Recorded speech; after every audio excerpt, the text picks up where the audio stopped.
Est-ce que constitutionnellement, le président Ibrahim Traoré peut être appelé président du Faso? Oui, la réponse se trouve dans votre question, puisque dans la charte que nous avons adoptée, on a prévu que la charte prime la Constitution. Évidemment, pour nous les juristes, ça pose un certain nombre de problèmes, mais c'est ce qui est écrit.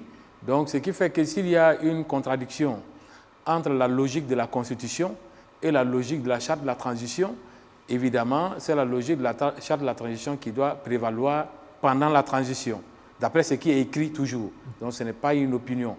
Sinon, dans la Constitution, il est prévu que le chef de l'État, celui qui est l'autorité politique suprême de notre pays, s'appelle président du Faso. Et on a prévu dans les articles 36 et 37 la façon de désigner le président du Faso. Évidemment, par élection.